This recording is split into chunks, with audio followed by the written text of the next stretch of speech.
Баршаңызға сәлем. Мың бір кеңес арнасында балмұздақтың адам денсаулығына пайдасы туралы ақпаратпен бөлісетін боламын. Каналыма тіркеліп, жүрекшені басып, пікір қалдыруды ұмытпаңыз. Балмұздақты жас та кәрі де ұнатады. Себебі ол ең дәмді және арзан тағамдардың бірі. Сонымен бірге сүт, кілегей тәрізді тағамдардан жасалатындықтан құрамында магний, кальций, тағы да басқа пайдалы заттар бар. Алайда көптеген ата-ана балаларына аптасына 2-3 балмұздақтан артық жеуге рұқсат бермейді. Ол тамақ және жоғары тыныс мүшелеріне ангинаға зиянын тигізеді дейді. Жалпы балмұздақ құрамы жөнінен бір-бірінен ерекшеленеді. Бір балмұздақты даярлауда таза кілегей қосылса, енді біріне құрғақ сүт пайдаланылады. Жидекті немесе жемісті балмұздақтарға табиғи балшырын, сироп қосылса, кейбіріне лимон қышқылы бар хош иістендіргіш араластырылады. Тіпті қарапайым стакандағы балмұздақтардың өзі бір-бірінен ажыратылады. Ең дәмді пломбир балмұздағының калориясы көп. Себебі оның майлылығы 12%-дан 20%-ға дейін болады. Арықтағысы келетін не салауатты өмір салтын ұстанатындар бұл балмұздаққа жоламай-ақ қойғаны дұрыс. Диета ұстайтындар майлылығы 6 мен 10% болатын классикалық кілегейлі балмұздақты таңдағаны жөн. Балдай тәтті дәмімен тіл үйіргенімен қоса тамақты қабындыратын бұл тәттінің кейде адам ағзасына пайдасы да бар. Оның бір сыры тәттінің құрамындағы инулинде жатыр. Инулин майлылығы басым балмұздақтың орнын басатын қоспа. Мұның бірден бір пайдасы ағзадағы майлылықты азайтады. Сонымен қатар құрамы лактоза, кальций, магний секілді түрлі дәрумендермен бірге ацидофилді қоспалармен байытылған балмұздақтың пайдасы асқазан, ішек жолдарының жұмыс істеу қабілетін жақсартып, микрофлораның артуына септігін тигізеді. Бұдан бөлек жүрек қан тамырларының жұмысын, көз, тері қабілеттерін жақсартады. Балмұздаққа деген құмарлығымыздың тағы бір себебі серотонин. Бұл қоспаның адам ағзасын сергек сезінтіп, жағымды көңіл күй сыйлайтын қасиеті бар. Әсіресе көңіл күйі түсіңкі, жан күйзелісінде жүрген адамдарға таптырмайтын ем дейді мамандар. Балалықтың бал дәмін еске түсіретін балмұздаққа деген қызығушылығымыздың артып, күнделікті тұтынуымыздың бірден бір сыры осында жатыр. Балмұздақтың пайдасы мен зияны оның құрамындағы ақуыздардың құрамына байланысты. Олар қоректік құндылықтар мен иммунитетті көтеруге көмектесетін әсерлі дәрумендер жиынтығын береді.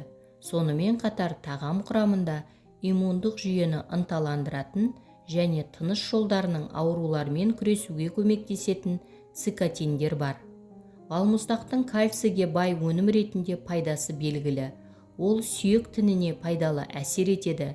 Ғалымдар сонымен қатар кальций бүйрек тастарының пайда болу ықтималдығын төмендетуде маңызды рөл атқаратынын дәлелдеді.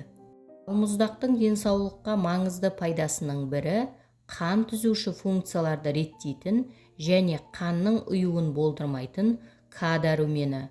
Балмұздақ жылдың кез келген маусымында жеуге болатын дәмді десерттердің бірі. Бізге балалық кезімізден таныс балмұздақтың өмірбаянында бірнеше таңғаларлық фактілер бар. Балмұздақ біздің заманымыздың 1-ші ғасырында пайда болған, алайда ол қазіргі біз білетін балмұздаққа ұқсамайтын.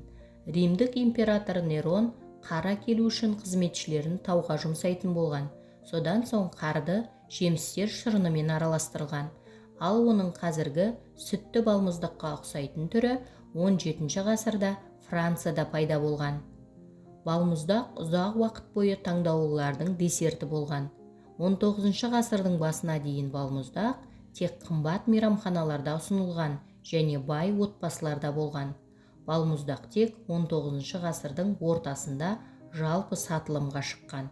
Швециядан келген иммигрант балмұздақты Лондон көшелерінде тұрып сатады. Ол балмұздақ ерімес үшін қолдан жасалған тоңазытқыш, яғни ол іші мұзбен толтырылған металл жәшік қолданған. Вафельді рожок салыстырмалы түрде заманауи өнертабыс.